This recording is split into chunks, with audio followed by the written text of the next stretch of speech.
Good evening. Welcome. My name is Monica Warline. I'm the Associate Director of the Center for Compassion and Altruism Research and Education. That's a big mouthful of a name, so we tend to go by CCARE. Many of you probably are familiar with or attended CCARE events in the past, but if this is your first visit to us, we're very happy to have you. We are a research center housed in the Stanford University School of Medicine, but we collaborate with researchers all over the world to support the science of compassion and also to support public education and public events like this one to raise people's knowledge about all of the scientific work going on related to compassion and altruism in the scientific community these days, and to help people find ways to really put compassion science to use to create a more compassionate society. So that's CCARE, and tonight is actually a very wonderful and special evening for a couple of reasons.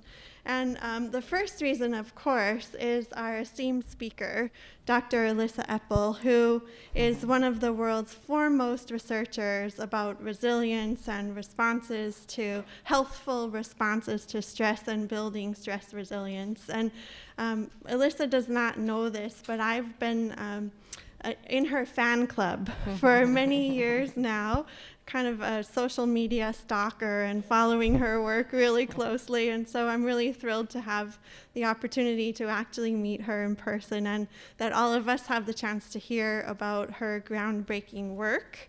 Of course, you know that she's the co-author of this wonderful book, The Telomere Effect, and if you don't already have a copy or if you need another one to give as a gift, they're available outside. Stanford Bookstore has some available. And we'll have a chance to have some books signed this evening if you'd like to do that after the conversation. Dr. Epel is a professor of psychiatry at the University of California, San Francisco, and she's also the director of the Aging, Metabolism, and Emotions Center, among many other things that she does focused on emotions, health, and community health. But one part of her bio that I'm going to highlight selfishly tonight is that we're actually very happy to be welcoming her back home to the farm because she's also a Stanford alum. So, welcome home. Thank you so much. Thanks, Monica. That's so happy to be here and see some real familiar faces, including, it was almost 30 years ago, but one of my best friends from Stanford here as an undergrad, Elissa Epel. Thanks for coming. Yes. And tonight is really a special event for one other reason, which is that I believe it's our very first conversation on compassion that is not going to be hosted by Dr. James Doty. So if many of you are fans of our conversations on compassion, you know that Dr. Doty is usually occupying the chair that tonight is occupied by Dave Simpson. So just put your glasses askew a little bit and you can see Dr. Doty in the chair somewhere in there. No. Dave has graciously agreed to step in for Dr. Doty tonight, who was called away. Dave is a CCARE family member. He's a collaborator with us. He is the Organizational Development Practice Manager in Stanford Healthcare. And he's really, I think, one of the people in Stanford Healthcare who just takes care of other people as his primary work. He's a meditator. I believe he might be okay with you telling me he's maybe had a bit of monkishness in his life. He recently attended our retreat called Awakening Humanity at Work as one of our test retreatants for a new program that we're developing focused on cultivating compassion and kindness in the workplace. And I know from that experience, as well as other experiences with Dave, that he's just a wise and kind and lovely human being. And so I can't wait to hear his conversation with Dr. Epel. Thank you for being here, Dave. Thank you. Thank you, Monica.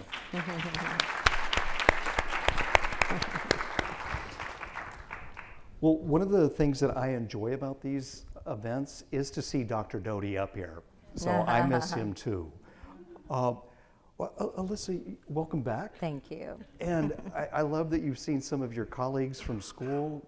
Do you have a favorite memory from when you were here at Stanford University? Wow. I think what I'm going to tell you about is something that shaped my next direction. So it was a favorite memory looking back. I was a transfer student. When you transfer somewhere, people had this kind of freshman dorm experience. It's hard to get to know people. And so I knew transfers. They were my best friends, and Elissa welcomed me as a transfer orientation guide. And that was the bond, it's this kind of transition bond. So when it came to spring break, I wasn't going to Mexico to celebrate. That wasn't exactly what I would do anyway, but I wasn't sure what to do with myself. And so there was these Haas Center spring breaks that were focused on public service. And so the first year I did that, we went to LA. This is the late 80s, in the wake of deinstitutionalization and shutdown of low-cost housing. And the homelessness problem was out of control. So we saw Skid Row for blocks and blocks and blocks of people in need. And we talked to policymakers, we talked to people who were homeless and heard their stories. And that was very influential. I ended up doing my senior thesis on homelessness. And I had some visions that might be one path for me, is devoting myself to homelessness. I took a little bit of a different path, but what I did for my thesis was I got together Al Bandura, who really has shown the power of this kind of confidence that you can do very specific things and how that's such a good predictor of behavior. And I was fortunate to work with Phil Zimbardo, who really focused on, at that time, how far in the future you view things. Are you a present-oriented person and you forget to floss your teeth because you don't care what happens later? Or are you really planning a lot and really future-oriented? And future orientation ends up being a predictor of things like academic success. But if you're homeless, actually it was present orientation. It was these more extroverted people who were really more, I think, responding to short-term needs that were more successful in getting out of their housing dilemma. Fast forward a year later, I was fortunate to take another Haas Center spring break project. We went to, this one was focused on mental illness, and I was thinking of being a psychiatrist at that time. And it was led by a law school professor who had a son who had been at Napa State, not Napa State University, Napa State Hospital. And we saw what his life would have been like. He had passed since. But we were in the hospital, and we saw the culture and talked to, again, with patients and the different healthcare providers. And I ended up going into mental health. So when you see that, so close up, I mean, those of you who have mental health issues or issues in your family, you know what you can, only you can know what that's like and how painful of a disease that is. And so I find myself kind of at the intersection between understanding suffering, depression, chronic stress, people feeling stuck, and somatic health, our body, and how that's connected and responsive to both serious conditions as well as the ebb and flow of stress in our daily life. So that's what it's been 30 years since, and that's what I'm doing still. It's focusing on that mind-body connection. Keeps me busy. The journey continues. The journey continues. When did you first become interested in resilience?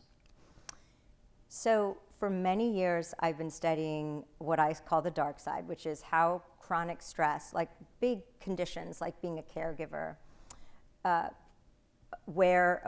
speed up the body's aging systems. And that's been both interesting and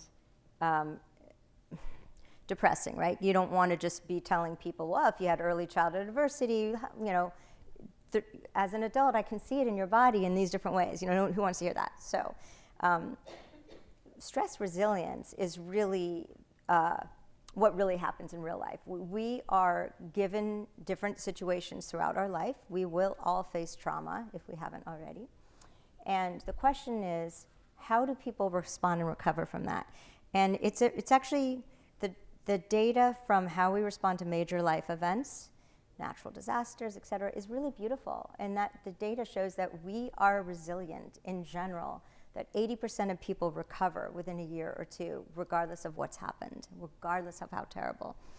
And so the big story is that that we adapt and we grow and we end up with often deeper experiences of life, of relationships, and fare better the next time we're hit by a tidal wave. Yeah. So that's what's happening to most of us. Obviously, some of us are more vulnerable. We have bouts of depression. We suffer more. But in general, the study of stress and stressful events is the study, in a sense, of resilience. Now I'm studying resilience in a different way. So zoom in a granular way to what happened today. What was the most stressful thing in your day, Dave? Waking up at 4 and driving from Santa Cruz over the hill. Mm-hmm. And did you notice the air change? Yes. Yeah. Just to mark where we are, I'm very impacted by this in many ways, but we are in the midst of going on a week of air that is red, dangerous in quality, from San Francisco to here, Palo Alto. So we have, we didn't expect this to ever happen. And how amazing how we adapt. If I said to you, can you live in dangerous air for a week? You'd probably say, I'd leave. But we go on. We're tied and wedded to find ways. And anyway, so the drive. So I think when we studied people's daily stress, it's often a transition, a rush, travel, commuting, traffic. Those are very, very common low-hanging things. We call those daily hassles. One of the interesting things about thinking about a stressful event is how quickly we recover from it. So how quickly did you recover from this commute? Fairly quickly. Yeah. I use mind tricks when I drive. Tell me about that. Well, I realized that maybe 10 minutes into the drive, I've already been upset a little bit by somebody cutting in or something like that. And I catch myself and I start to notice, for example, one mind trick is, wow, but 99% of the people around me are being very kind. And they're staying in their lane, and they're going the speed limit, and I'm getting where I need to safely. And that's kind of clicks it. Yeah, that's beautiful. So, yeah.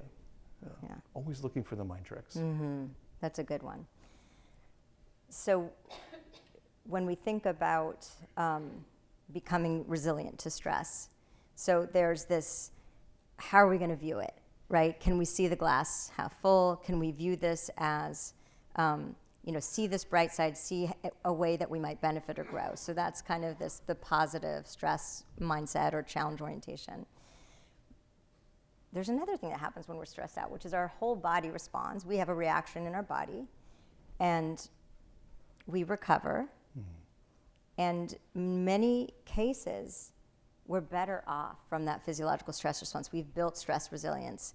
And so we don't really think about the positive effects of these short-term stressors, but we absolutely couldn't survive without toughening ourselves up from the having a good stress response and using it well to grow and adapt and change and thrive. So it's really, I'm really fascinated now with the positive side of physiological stress and that whole curve of how much do we rise up to feel stress, to have a good stress response, and then quickly recover. And both of those are really healthy. That's what young bodies, young organisms do. And we get a bit sluggish as we age. Our recovery gets really slow, and then our mind might do another mind trick, which is keeping it alive in our body and our brain with rumination, and that leads to this, kind of delayed recovery. And if we do that all the time, then there's kind of no recovery. Like, where's the baseline? All of a sudden, our baseline is kind of like we're always vigilant in our body and in our mind, and we don't even notice. It's like a new unconscious baseline. So that's what I'm really interested in now, is understanding unconscious stress, how we carry it with us, how it stays in our body. If you were able to go back to your time at Stanford University and you went down to and worked with the homeless in LA, knowing what you know now, would you have approached your work much differently? Would I have done this 30 years of research differently? No, just would you have viewed the problem differently? Right. Yes. It's a really good question. I think at that time, when I first entered and saw this problem, you want to take someone home. You want to rehabilitate. You know, you think that you can solve it in a superficial way, and you don't realize that this is just the last straw and an outcome of a broken system and a life of trauma and other things. So it's really what I think is so fascinating is thinking about, well, we all are here because we're interested in compassion, and how can we live and walk by someone who's homeless and not feel their pain, and what can we do about that? And so I was trained as a clinical psychologist, and my intent was to help people with their suffering. And as I have grown older and I guess more humbled by the enormity of the problems we face, my view of what a compassionate response to a problem is has really become thinking about policy, changes in systems level. And what's going to change policies to be compassionate? It really comes down to changing culture change, so that we are actually seeing things in a different way together, and seeing interdependence and interconnectivity, and seeing that our fates are tied up together, our liberation is tied up together. These are things people see and live, and many people don't. And when you become in power and you're the policymaker, it often we develop like a lack of empathy, like Dacher Keltner's work. Yeah. So I guess the quick answer to that is, I'm seeing my own work has moved more to the systems level, and one of the studies that has been most meaningful to me is the least psychological. I don't interact with anyone. I sit in my office and I run this study with my colleague, and what we're doing is taking the soda out of the hospital and the whole university. It's gone. No one can eat a sugared beverage. And what that has resulted in is that the people who are most disadvantaged, socially disadvantaged and underprivileged, who are surrounded in their social and physical environments by toxic food and liquid sugar and are getting sick earlier, have a chance to actually by default to be healthier and not to be trying to resist an addictive substance, and they have more choice. So what's happened at UCSF is that we did this sugared beverage ban, and we found that the people it helped most were the service workers and people of low education, and they lost a significant amount of their waste. They drank less, but the main thing was they appreciated this move to create a cleaner environment for them. People weren't fighting for their right to drink soda. So I think we all could use support in our environment. Creating this healthy culture and healthy environment is a compassionate thing to do. I love how you describe how you've addressed that problem. It's a compassionate way that you've addressed it. You noticed suffering, you felt it, you wanted to do something about it, and through policy, you've done something about it. I'm also struck by your maturity in looking at systems views. And I think one of the hallmarks of systems views is the more perspectives we can gain, the more we can see the whole system. And that gets me thinking about your collaboration with Dr. Blackburn and the book that you've written in collaboration with her. She has a very different scientific background. how did you come to write the book and decide to write the book after doing some research with her, and how has that collaboration been for you? That's been really an amazing experience. I started when I was a postdoc really asking, can we, instead of kind of studying something like work stress and blood pressure, which was already on the map, and heart disease, by colleagues like Margaret Chesney, who's here. We know that at the physiological system, there's a proximal stress response and eventually it can lead to high blood pressure. I wanted to find an aging marker that you could study from day one of life, a clock in the body that we could use as a metric to say what slows it down, what speeds it up, how is it transmitted. So I really got lucky that I was at UCSF and that Elizabeth Blackburn had really made her career there. So she had discovered this enzyme telomerase, an anti-aging enzyme, and the telomeres that protect the tips of our chromosomes that are part of a very basic and translational or important to humans aging system. So she discovered it in a single-celled organism, and almost 30 years later it predicts disease and mortality in humans. And so for this, she and her colleagues won the Nobel Prize.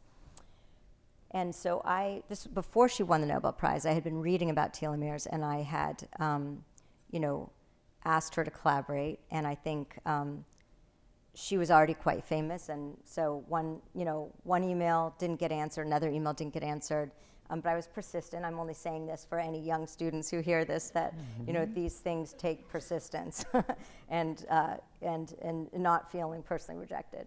So eventually, I actually found some pilot funds, and that's another thing that is incredibly helpful at young, early stages, is to have some money to do something that maybe sounds out of the box and crazy, something that NIH would never fund, and this was, the perfect example. So I approached her and said, well, we know that chronic stress can wear out the body's systems. What about telomeres? Can we look and see if it speeds up the erosion of telomeres? And so she was very open-minded. We brought in our third collaborator, Jelin, and so I guess almost 15 years later, we're still all working together, and we just, I thought of it as this proof of concept study, and we'd find out, is there a relationship or not, and it's going to be an example of the mind-body connection, and we're done. But it just opened the door to all these subsequent interesting questions, like does meditation, the bottom line was that chronic stress did relate to shorter telomeres, and now there's, many, many studies showing that in different ways. And then, next question was, can meditation bolster and protect them? So that's kept us busy. You're teasing us about the meditation, okay. And we will get there. But I want to step back to telomeres, and maybe for all of us, giving us a basic, quick course on telomeres and the connection to aging and wellness or disease. So I, being very telomere focused for the last decade, I like to always start off by saying there are many other pathways of aging. So telomeres are not the only one, but they are an important one because they predict when a cell runs out of its ability to divide, to keep dividing. So there's a lot of cells in our body that we really want to stay healthy and dividing for decades so that we can, if we want, we can live to 100 and be well. You want to replenish your immune system, the tissues of your brain that replenish, like the hippocampus. There's many parts of our body that is replenishing, and the limiting factor is that when our cells that divide they can go on and divide until their telomeres get too short. So telomeres are a limiting factor in how long our cells can divide for. So part of it is kind of how good our stem cells are at the very beginning of life, what's transmitted to us, how long are our telomeres, how healthy are our stem cells. And then there's this process that unfolds in a different way for all of us. It's not just tied to the clock, actual chronological age, but it's very much elastic, and it's tied to our lifestyle and our well-being. That's what we found in a nutshell. I love how simply you articulate it, and it's how your book reads. Oh, thank you. The last few days, I read the book over the weekend, and the last few days I've been telling everybody at work about telomeres. I've been drawing, I've been showing shoelaces. So thank you for that gift. In your book, you describe several emotional and mental thinking habits. And are there new ones since you've written the book that science is telling us these mental and thinking habits are very effective in promoting our health and our wellness? That's a great question. I think we all can learn so much about the mind and how it works. And one of the reasons why meditation and mind-body practices, but particularly, insight meditation is so compelling personally and to study is because it kind of shines the light on how the mind works. And you can observe what's happening in the mind. Let's separate the mind from the brain. The mind is responding to your body. The mind is responding to your social interactions, your physical environment. So the mind is extended and dyadic. And so that makes it kind of amazing if you can be sensitive to what your mind content is and how it's influenced by people around you and your processes, how much you might be stuck on a thought or how much you might be having self-critical thoughts that you didn't even notice. So I think meditation is pretty unique as a tool for getting to know the mind and being intimate with it. And once you see all these patterns and habits, you might never be able to change them, but boy, is that self-knowing can be enough to say, well, I'm going to just laugh at how that's working in my mind. There it is. There's the self-critic, or, there I go ruminating. And you let your thoughts basically become unattached to your stress response. You lose the stress response. You disempower stressful thoughts, and they're just thoughts. So when we see our thoughts in that way, and we see this is how the mind works, we can be at ease in our body and just be labeling and observing. So that's part of what we teach in our interventions. You asked what's new. I've been finishing analyzing a long study we've done with my postdoc now assistant professor colleague Alexandra Croswell, and we just are ready to share them with the world as soon as they get accepted in some journal. And they're really about mind wandering. And mind wandering is really interesting because that's what we do with our mind, and we can notice it. And in our studies, we ask people, are you having, right now, what are you thinking? Are you paying attention to this moment? How focused and engaged are you? Are you thinking about the past? Are you thinking about the future? And is the content positive, negative, or neutral? So we ask all of that. I mean, we really grill people, like, what's going on right now? And then we measure that every day for a month of their life, and we follow them over 2 years. So it's a month spread out over 2 years, and we get this really good picture of people's styles, and what's happening for them. And then the beautiful thing is we can also get a picture of, in you, this, N of 1, what happens to you on days when you do a lot of negative mind wandering? What's happening in your body and your mood at night and your relationship? So we kind of get to say, like, you're this type of person, but this is how it works for everyone. On days that they're more mind wandering, they're like this. So let me give you an example. We're really interested. Well, first of all, presence is beautiful. Presence, being engaged in something, being, particularly if it's like a flow state, when you're really deeply engaged, is a state of mind that we can all benefit from even more than we do. And that is, in a sense, what we found is that is well-being. That is a form of well-being. It's not just positive, feeling good and positive, or feeling negative, but actually being present. And then the other mind state we might think of as kind of the opposite is, how much are you wishing you weren't present here now? How much do you wish you were somewhere else, doing something else, or with someone else? So we call that rejecting of your experience, rejecting of your present moment. And of all the different mind-wandering states, that's one that stands out for us in our work on health. That's also what the well-known study that Matt Killingsworth did was measuring when he said negative mind-wandering, and he showed that was predicting unhappiness. It was this wishing you were somewhere else. So what we found Well, we've studied this in caregivers. So we've been following 180 families, and half of them have a child with autism. And we were interested in both how does mind wandering work in everyone, and how does it work when you're under chronic stress. And so we found several things. First is when you are under chronic stress, you have more negative mind wandering. It's not that surprising, but it is a window into what some of the suffering looks like. When you're stuck in a situation, you didn't choose caregiving, you're suffering with your family member who you're caring for, your home is different, the dynamics are different, the emotional tone, so there's a lot more rejection of experience. But there's something beautiful, which is that there's something that overrides that, and that is positive connection.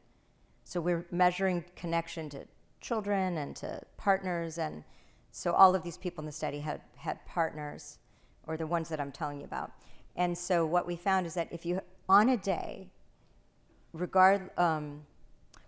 so if you have a stressful event, so if the Santa Cruz commute didn't sound like it might have registered as a major stressful event, but if you have a pretty significant stressful event that day, you're more likely to be rejecting of your experience that night and less likely to be present and engaged. So this is for anyone, whether you're a caregiver or not. Big event happens, that night you're kind of somewhere else. You're less happy.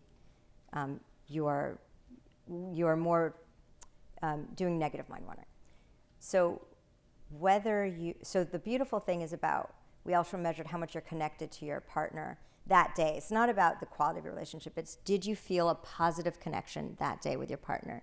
We asked things about how present are you, how much did you feel supported, did you say you loved them, did you touch or hug them? So we're really assessing kind of all aspects of a positive connection. On days with a positive connection, you are more present that evening, regardless of whether you had a stressful event or not.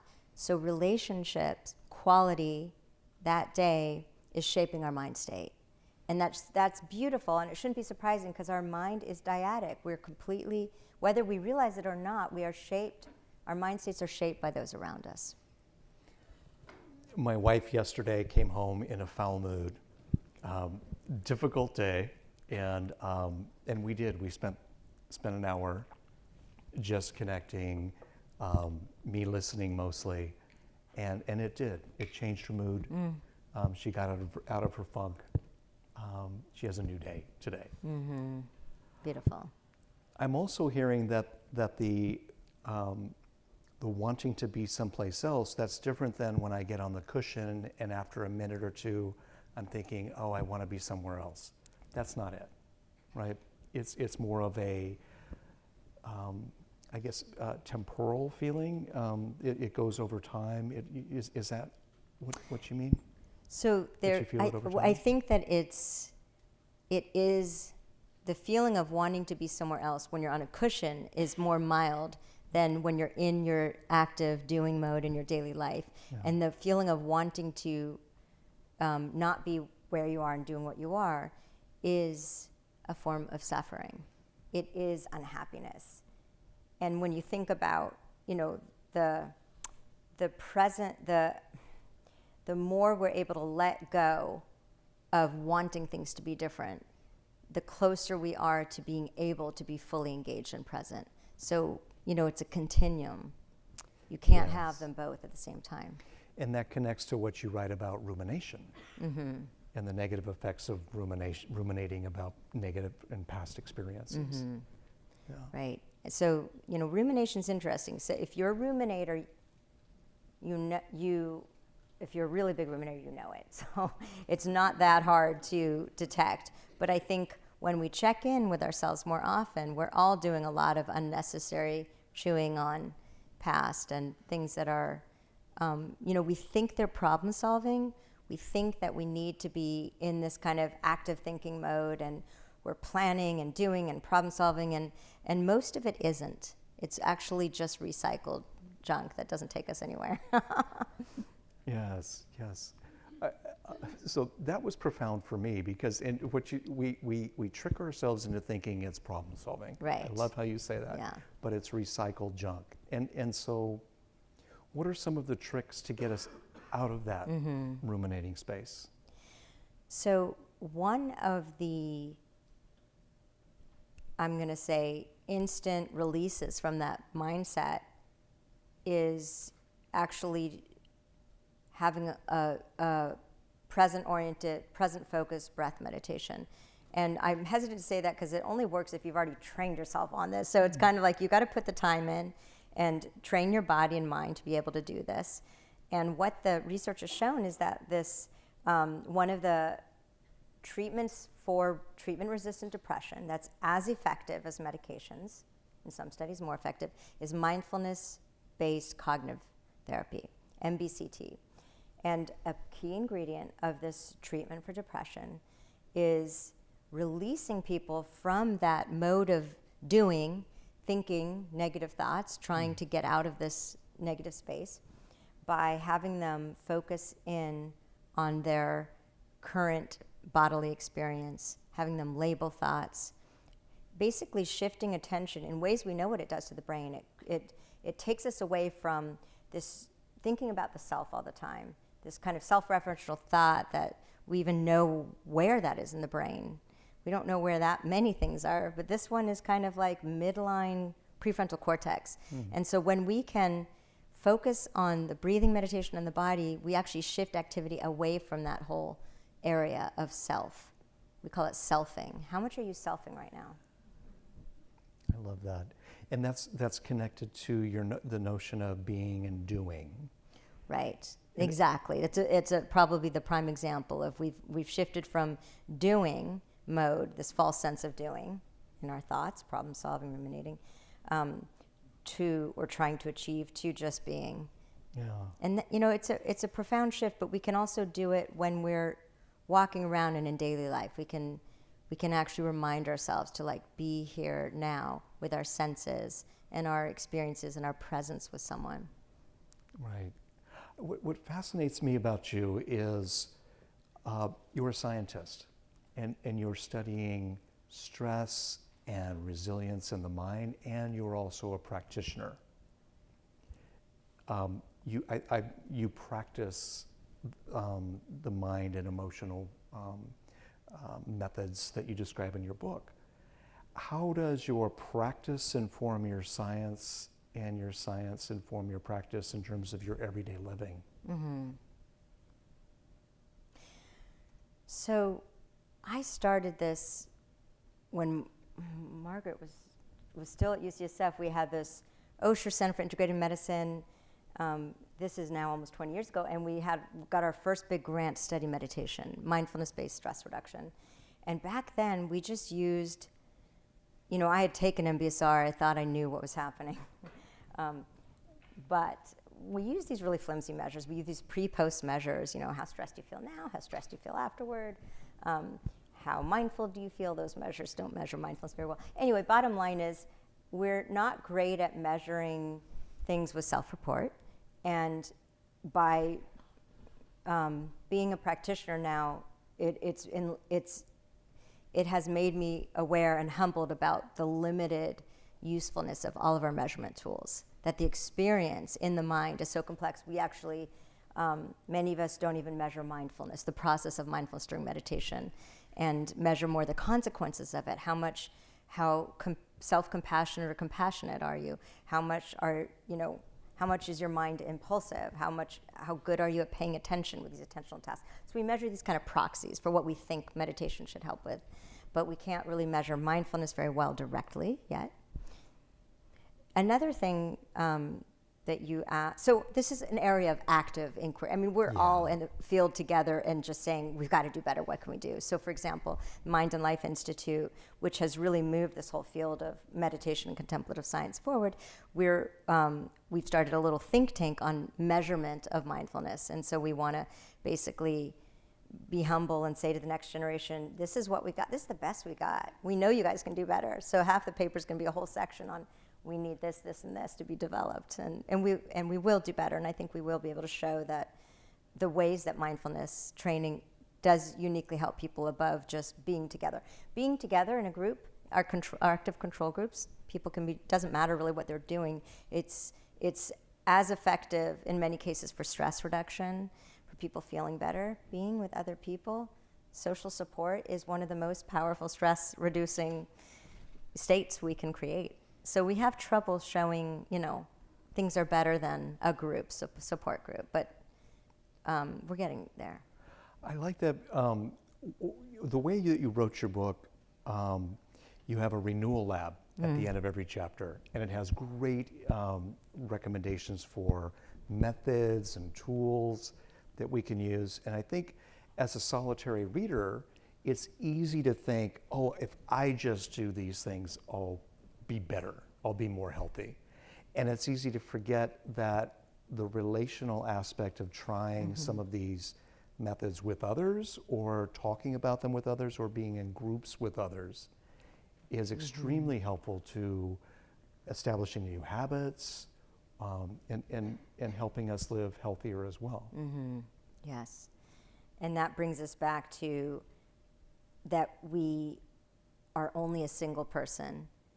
We have to start with ourselves, know ourselves, have self-compassion, and then that will let us have relationships, work together. As an individual, there's not that much we can do. We have to be working together for this idea of this culture change, to really change our world to be more compassionate. I mean, right now it's a dark day, literally, because of the fires, because of our lack of trust in our political system. I'm feeling a lot of empathy for people who live in countries with corrupt governments and when they're feeling loss of control. So, we all see the work ahead of us, and it can be overwhelming. How can I, as an individual, change things? And so that's when these little nudges, a little renewal lab is going to shift something for you. You're going to treat someone else differently with kindness and compassion. You're going to smile at them. You're going to have a different interaction. And when we create these microcosms around us, that's powerful. That is not just our lives, we're changing other people's lives. So we can change the emotional tone, and then, always be asking ourselves, what is it that we want to accomplish in the end? Because the end could be tomorrow. And there's always that reminding ourselves of that uncertainty of life that helps us refocus on now, the importance of today. We have a new day. We always have a new day until we don't. Speaking of a new day, we'll have a new day tomorrow, but before then we have a renewal lab around sleep and sleep rituals. Can you share a little bit more about sleep rituals and why they're so important for our health and longevity? So this was one of the chapters that was influential to me personally, because it's absolutely lived for decades with sleep deprivation, and like many of us, and so it's very easy to just be so enticed by doing and wanting to fit in more into your day. And so one of the things that is so interesting from the perspective of the telomere is that it's not just how much you sleep, but the quality of your sleep that is actually related to our body's aging, to the telomeres, to the inflammation. So quality, how do we get good quality? That was somewhat a new take of that. It's important that we feel well slept when we wake up, that our experience of sleep is deep and restorative. That gets harder as we get older. So this is this is important but not easy, simple but hard to accomplish. So all of the things that we can do to try to improve our duration of sleep and our length of sleep, we made a list. You can see a long list of tips, and really each person's so different, but I think it's super helpful and important to figure out what is it for you. What is it for you that keeps you up later? What is it for you that limits your sleep? So common ones are, of course, screens, and the need for, especially if we live with other people, for supporting each other and having not having screens in the bedroom and the bed, and these are not easy things. So that would be an obvious one. What we do in the day shapes our sleep at night. So we know, especially studies by my colleagues at UCSF, Wendy Mendez, Eric Prather, if we have a stressful event right before bed, We can see that in the quality of the sleep and the sleep architecture. I believe that one of the most important ways for us to understand the body and stress in the body, unconscious stress, is looking at physiology during sleep. So there's a little bit of data on this. We're starting to study this, but the idea is simply this. Stress is not just about like, oh, I had a stressful event and my arousal went up and then it went down. Like, yes, that's a little bit of part of our lives, but the rest of our lives is baseline, is this resting state. What's your resting state like? Is it resting? How restorative are you right now in your body? How vigilant are you? And so when we are at rest, are we really feeling safe? Does our body think that we are safe? Are we having a lot of vagal tone? So the vagus is a restorative parasympathetic mode. And when we sleep, that's when we can really feel safe and restore, and we need to. So here's what we know. Some people's vagal tone during the day doesn't go down at night. For most of us, we have a big dip, and so we're mostly in a deeply restorative state during sleep, but not everyone. Who doesn't dip?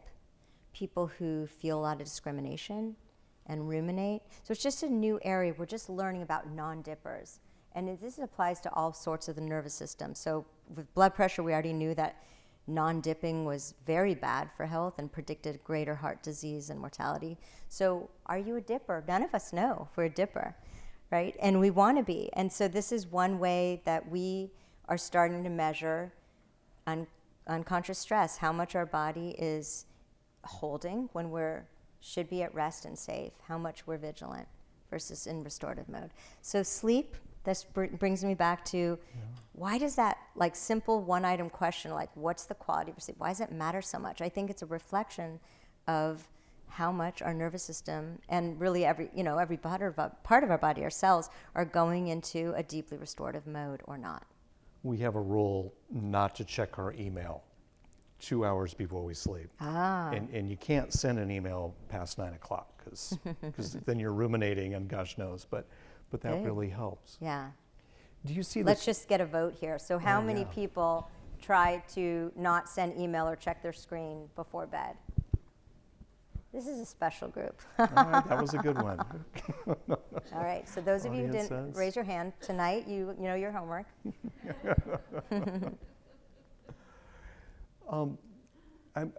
There are so many. There's physiological. There are physical, mental, emotional things we can do to take care of ourselves. You mentioned sugar, reducing that. What's a great telomere friendly snack? All right, so telomeres and snacks. So telomeres hate red meat, processed red meat, soda, sugared soda. Let's see. Pretty much the junk food, kind of the American junk food diet, the typical American diet, is just related to shorter telomeres. And then the opposite is fruits and vegetables, like the rainbow on your plate. That is such a solid way to improve your longevity, to keep your telomeres stable. So there's just so much truth to this food as medicine. We cannot recommend pills. They don't always work. Sometimes they backfire. The literature on supplements is just such a moving target that we just have to rely on the rainbow. Okay, so snacks, seaweed. There are superfoods that are really dense in antioxidants, and so that's an easy way to think about. Well, I just want to eat a little bit, but I want a big punch. But in general, it's really just about avoiding the processed food, choosing whole foods. My favorite superfood is goji berries, and I like them in tea because they're really sour and too chewy. And then when you put them in tea, they plump up into this delightful tart berry. And they're full of antioxidants, and they're from the Himalayas. 2 for, 3 for, yeah. We ate healthy until earlier this week. my daughter is vegetarian, and she just moved out of the house. So it's been burritos with refried beans, and probably not doing a great job on the telomeres. So speaking of my daughter, she's 23. She has an emotional meltdown once a month, maybe once every 2 weeks. And before she left the house, I asked her, honey, you moved back in for 6 months, and we've been, working with you through things. And what have you learned about how to look at what's going on while you're having your emotional upheaval? And she looked at me like I was insane. Like I don't have meltdowns. And so I thought, what have I done wrong? And I just really want to ask you, do you have any tips for us as parents that can help our children develop healthy telomeres? I only laugh because my parents are here. Aww. They are in their 80s, and they're a picture of healthy aging. They're amazing. And I laugh because I have parenting challenges. So I do think, I also am very invested in really working with this population of parents of children with any kind of special needs, because there is, you're in a very tight system, and your emotion regulation, your own clarity, and is absolutely tightly correlated with what's happening in your kids and their emotion regulation. And so there's a real system to work with that can be really helpful. So one of the things that we've developed a class on mindful parenting, had some help from Will Kabat-Zinn and Teresa Kabat-Zinn, and basically tailoring mindfulness to help, number one, self-care, self-compassion during periods of dysregulation in the child. And then number two, being mindful and sensitive. This kind of sensitive parenting turns out to be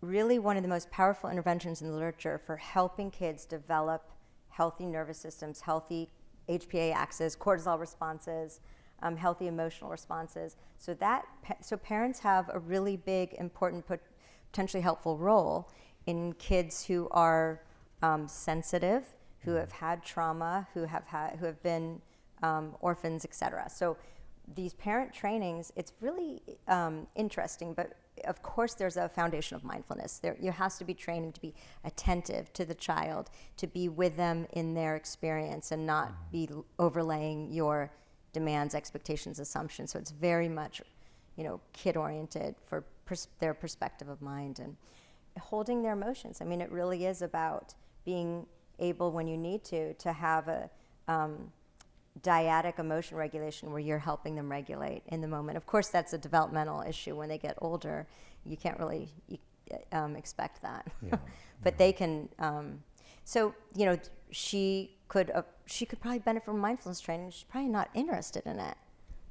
Not yet. Yeah. Not yet. Right. Yes. So let me tell you about the other interest of mine. When you ask what are tricks for mind states, how would you get out of rumination or emotion dysregulation?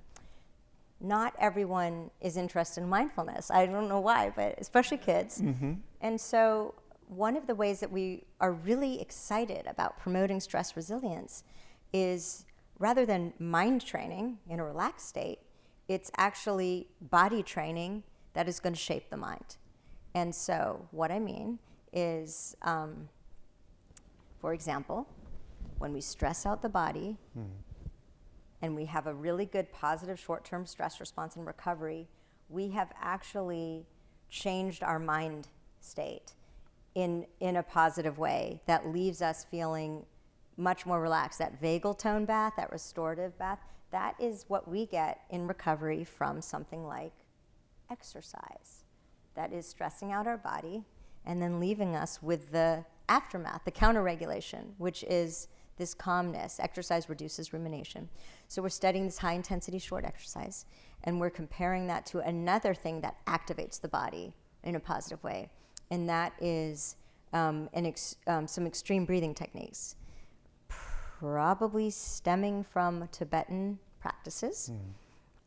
We are using hyperventilation and breath holding and these cycles that actually leave you feeling somewhat elated and calm.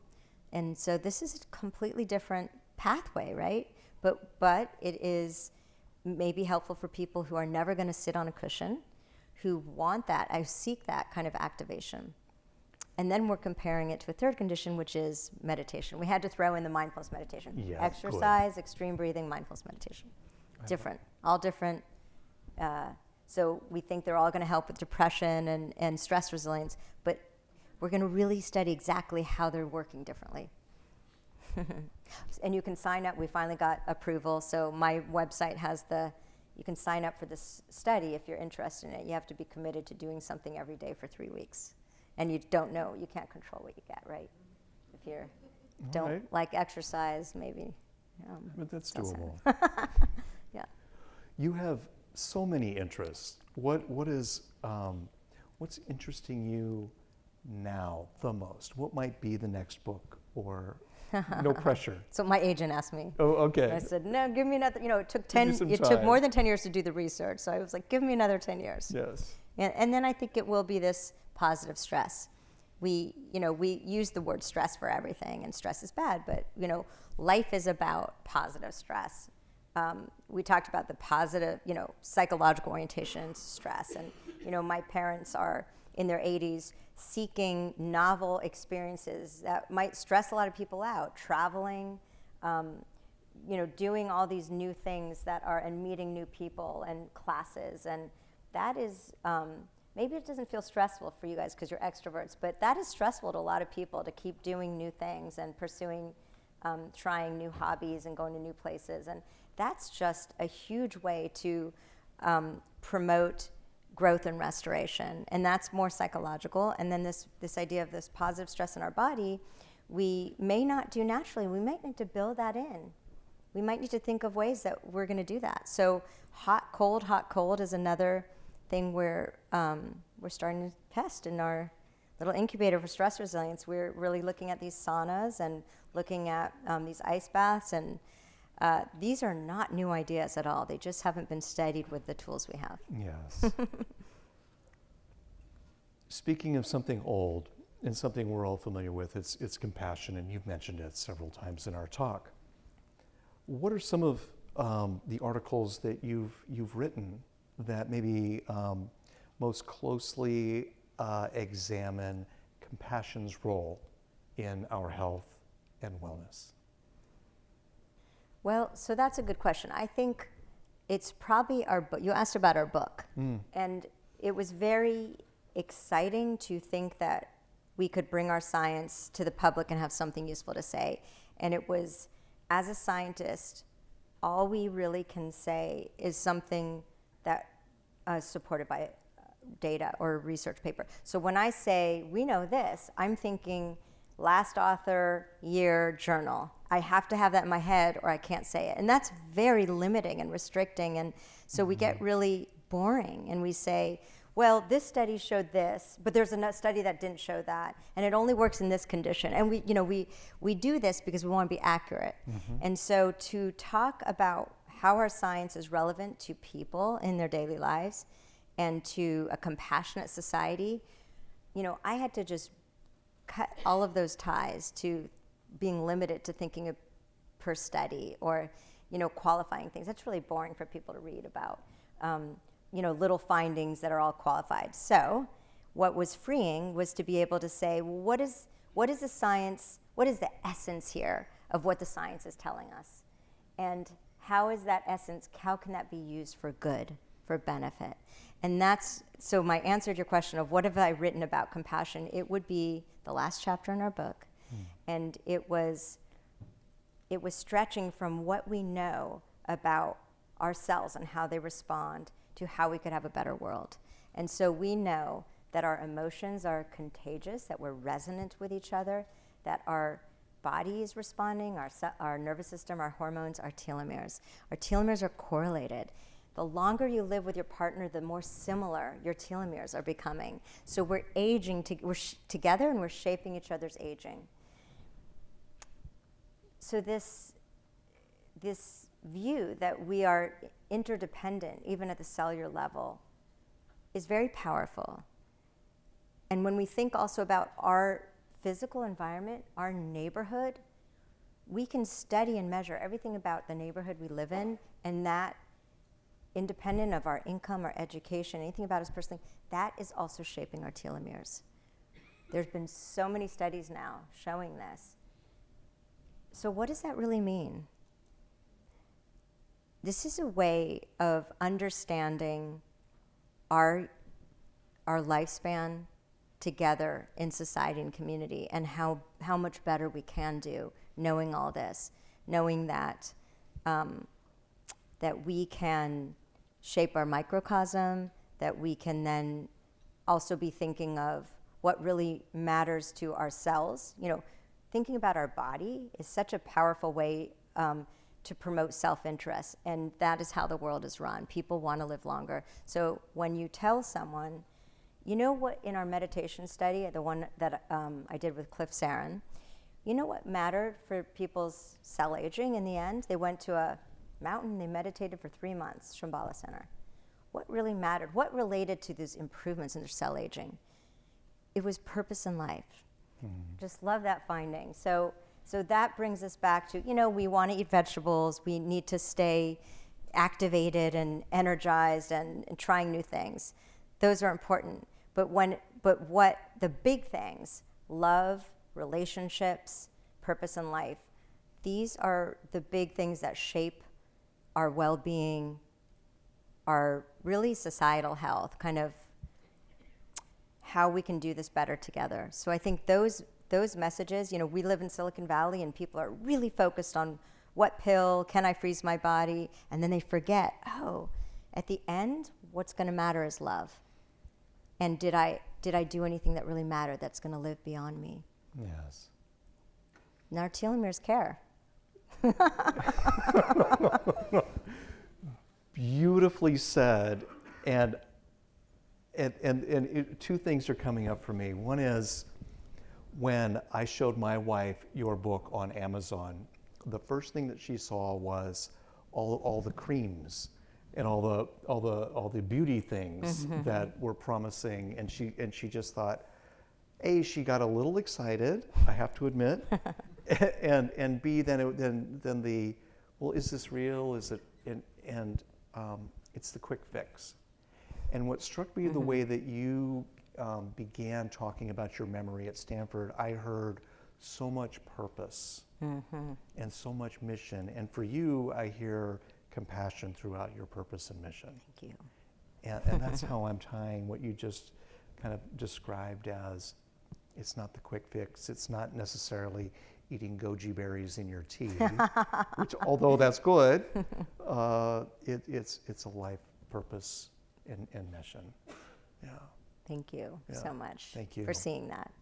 That's what keeps me happy. And my telomeres. Well, shall we open it up to Sure. questions from our audience? Absolutely. We have some time for questions. We actually have 2 microphones on the side here, and we'd love to hear your questions for Elissa, and we already have one coming up. And just come on up and let's go to the left. I'll moderate and we'll go left, right, left, right. My question is about resilience and rebounding from a stress event. I don't know if you're familiar with the work of Wim Hof. Wim Hof is an extreme athlete, and he lost his wife suddenly and had a family to raise, and he fell into a deep depression. And you talked about not saunas, but ice baths. So he started experimenting with submerging himself in ice for long periods of time. And he went into experiences where he did hiking in the mountains, hardly clothed. And during this period of recovery, he overcame his depression, and now he is a model for us on how to deal with depression with extreme coldness. So are you familiar with his work at all? Thank you so much for explaining Wim's work and life so carefully. Not only am I familiar with it, he is actually shaping our intervention. So I was very moved to meet him and hear his story, and what he has come upon himself is, supported by many kind of ancient traditions and cultures, and the cold and this type of extreme breathing.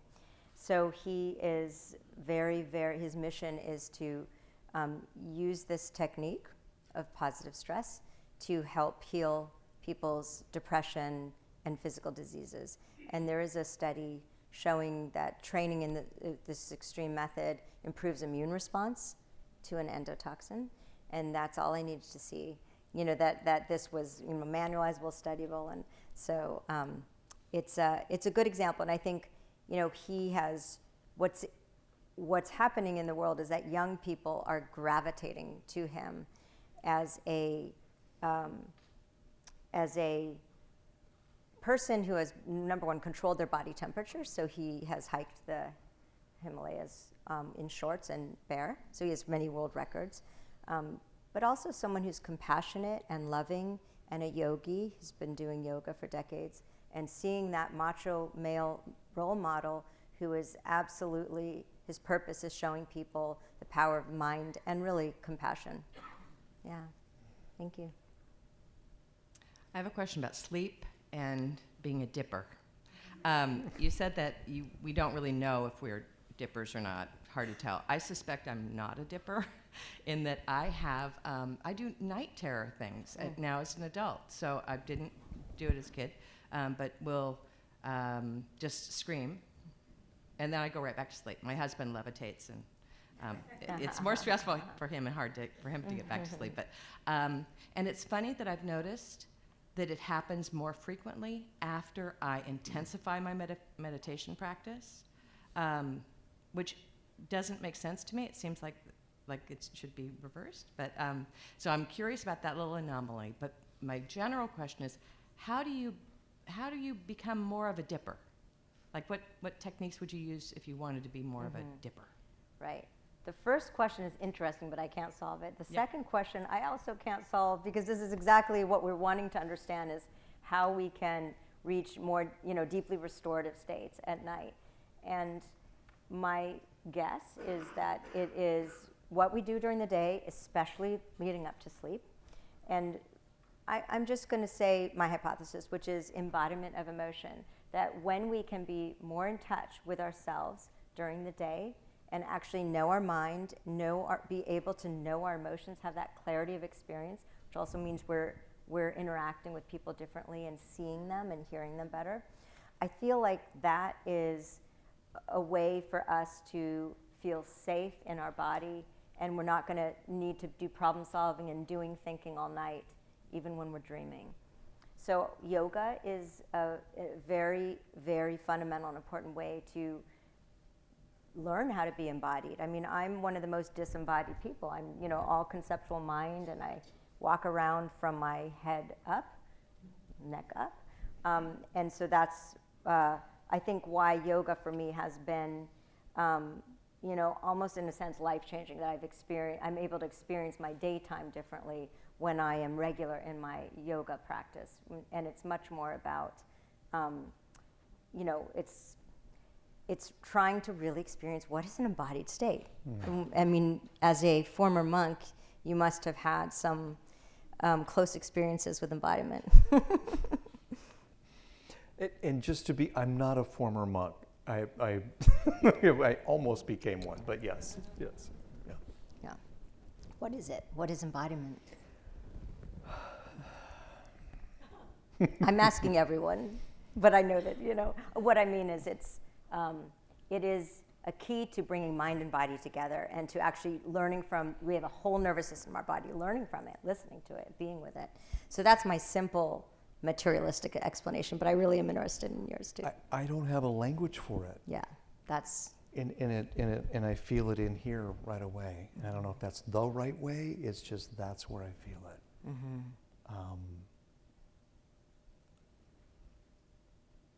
That's all I can say. Yeah. That was profound. So I've been asking a lot of people this, and this answer is, you'll know, you feel it. Let yourself feel it here. This is a common answer from deeply experienced practitioners. And from Wim Hof, I have to tell you, he also said the same answer to me. When you first spoke about the policy that you helped to shape and the elimination of soda on the campus, that's huge. And it made me wonder the connection with the gut and the brain and this axis, and this idea of reducing the inflammation in the gut in a way that then impacts the mind. You spoke so much about the mind, and I wonder, we're doing all these different, the meditation and the response, but I'm wondering where the gut comes in now that we're getting so much more information about this access, and that maybe this is really the brain and driving it. And I'm wondering if there's a way to involve those people that benefited from that policy change, and how that can also speak to more of what you hope to research going forward. I just love your question and your idea. Couldn't we look at the microbiome of these people who went from drinking a liter a day of sugared soda to very little? Because that may be where most of the action is. And we know so little about the microbiome except for how vastly important it is. And when you talk about the microbiome as being a driver of mood and depression, yes, that's been certainly shown in these animal studies. What it also reminds me of is just, again, this interdependence, that there are these billions of organisms that are helping us. If we killed our our immune system wouldn't work well if we killed our microbiome. So they're helping us, and then we have basically created such dysregulation with things like this toxic American diet and the liquid sugar, that we have created imbalances in their communities, and we feel it in our mind.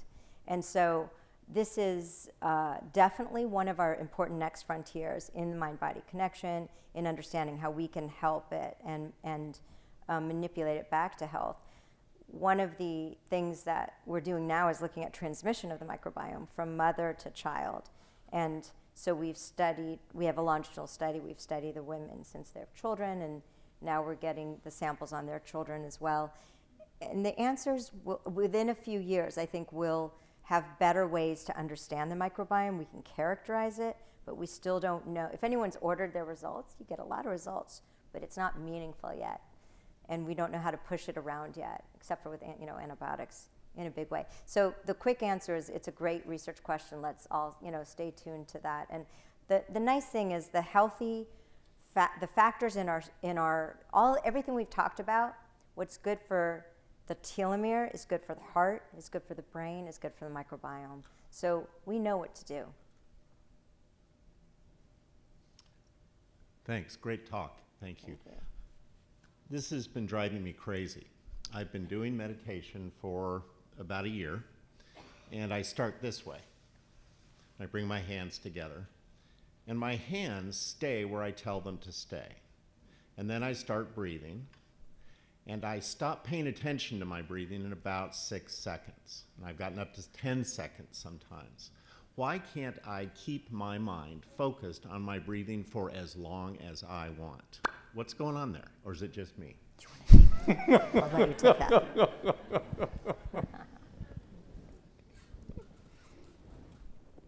You're not alone. Our brain, I mean, I think it's in your book. We're constantly coming up with new thoughts, constantly. And even focusing on our hands, thoughts will pop up. And with meditation, there's something about creating some space between those thoughts and noticing them, kind of using our metacognition to, thoughts, and letting them go. And that seems to come after time.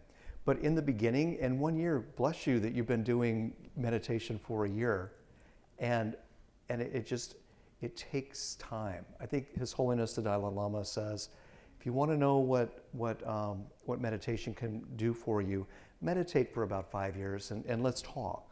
Let's go from there. But we have a new thought coming up constantly. That's the state of our brain. I guess the question is, why is that the state of our brain? That's a hard That's a hard question, and I don't even want to BS that one. Yeah. I'll second that. I'll ask you that in 5 years. Yeah, Okay. thank you. So I have a question for you. Since you talked about social connection being a big, important thing, I've been a psychiatric nurse for 30 years, and what I've noticed on the units and when I would admit people is that I would say there was a high amount of intimacy on a psych unit because they have social connection. And so to look for where they see that lack of intimacy or social connection in their life, what they see that they're craving while they're on the unit, and how to create that outside. So I wonder if you'd ever consider doing a study of people who have been inpatient psych units, because a lot of the patients are sometimes they're in crisis, they have a lot going on, but they're also, a lot of them are on the units for 2 weeks or a month or sometimes 2 months. So you have an isolated group that is suddenly put in a situation that's stressful and has lots of social connection and a lot of empathy from each other. A lot of patients are good at empathizing with others, so they have that skill, yet they're unable to do it for themselves because of their ruminations that go on. Fascinating. It's a great, great study idea. Thank you. This has been just absolutely marvelous, how to have a conversation and how genuine you are. I was wondering, you talked about rumination as, I love this, mostly recycled junk. And I was wondering if anyone has looked at positive rumination, like being with good friends and recycling positive experiences. I know we do gratitude diaries, so that's something I do before I go to sleep at night, so I kind of reset everything to something positive. But has anyone looked at that, of what happens if you spend that It's time? something we shouldn't overlook. It's actually very adaptive for us to be having positive mind wandering, to be fantasizing, and to be reliving positive. So what we know about that is that does take up a lot of space in our mind, not as much as the negative, but it's still a significant part of what we do. And what it does is it actually creates more positive emotion. So in our study where we're looking people's mind-wandering valence, we do find that those who are thinking positive things also end up having much more positive affect that night. During the day, this has been studied as two phenomena, which is exactly what you described, and we even have labels for it. So when we rethink positive things that have happened, positive rumination, we call that savoring. So when we, so this is great actually to realize that we can increase our positive experience and presence in life by when something positive does happen, by reliving it. And there's another way we relive it, which is we tell someone what happened. Not just reliving it in our mind, but actually tell someone something good that happened that day. And that creates positive emotion in you and in the person hearing it. So capitalizing and savoring are these strategies that we can study and we do in our daily diary. And as research often goes, we've analyzed thousands of daily diaries on the negative events, and we're just starting to get to the positive events. So I'll let you know, Margaret, what we find. But it's most definitely an adaptive thing we do. And when we talk about mind wandering, we usually are thinking, it's negative, we should always be present. But we're mind wandering at least half the time, and it it does promote creativity and new ideas. So we know that there's positive functions of mind wandering too. So why we do it all is how our brain works. It's part of having this hugely oversized neocortex. Animals don't suffer with rumination like we do. Would you call the savoring, so I'll make it quick, savoring or maybe experiencing a sense of awe and cultivating that, being in the being mode as opposed to doing mode? That's a really good question. And I wish Zindel Siegel was here, who wrote the book on MBCT. I think that it is not with a purpose, since it's not with a purpose of achieving or problem solving, that maybe it's closer to being. Yeah. It's not exactly present in this moment, but it is not a purposeful, achievement-oriented activity. Okay. Either way, I think it's positive, even if it's doing. So people are using this now. They're using these strategies for addiction. So when our brain gets hijacked by strong substances, sugar, drugs, alcohol, then we really can't experience pleasure as much. And so part of the mindfulness training for addiction is savoring other experiences so that we can retrain our brain to feel pleasure at love and meaning and purpose, and so that we can actually not need those substances as much. Hi, I'm glad that you mentioned the work that you do on the systems level, and my question for you, because I'm part of an Earth Systems community where we focus on issues that are very systemic and global and very painful for millions of people, and I'm wondering what advice you would have for a community of people who think about systemic issues and that causes pain as opposed to personal daily hassle issues. Yes. That is just such a great question, that you have more experience than I do of being in that community and taking on that challenge. I would love to hear how you cope with the enormity of what you're facing. Oh, right now? Yeah. Well, I'm hosting a panel in a couple of weeks called Mindfulness for Environmental Advocates to kind of explore this question. But I think it's that kind of loving kindness meditation on meditating on the well-being of all beings everywhere, and kind of what you said as well about we only have today to do what we can for the well-being of all beings. But it does get overwhelming thinking that you're only one person and what change can you actually make. But that's one thing. Yeah, wonderful work. I think of that question as I do with the political situation, which we need to dose ourselves, and not always watch what's happening because it's too overwhelming. And so you, especially with your work, you remind yourself that you can't always be taking it on and doing self-care and self-compassion so that you can serve in this bigger way. Thank you. Okay. Thank you so much for the genuine discussion today. My question is about sleep. So I also have been practicing yoga for 10 years now. I'm teaching professionally, and I can see that my sleep quality improved.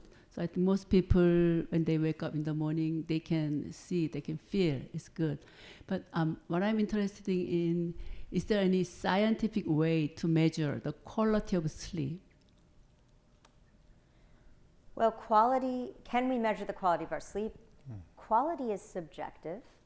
So you can, the way we measure it in research, it's in the book actually. It's really of one item of, was your sleep quality poor, fair, good, excellent?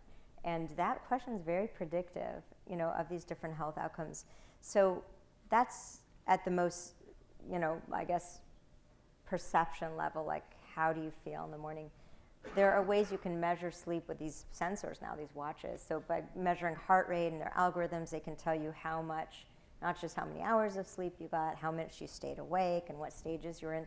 That's interesting. Don't get too obsessed with it, but you might want to wear it for a week. You want to, make sure you're getting enough of the REM or early and then the deep sleep later. Or it's the opposite. So I find it fascinating, and I actually, it shapes my behavior. So it's gotten me to bed earlier. When I notice how much I'm actually awake at night, that's always a shock.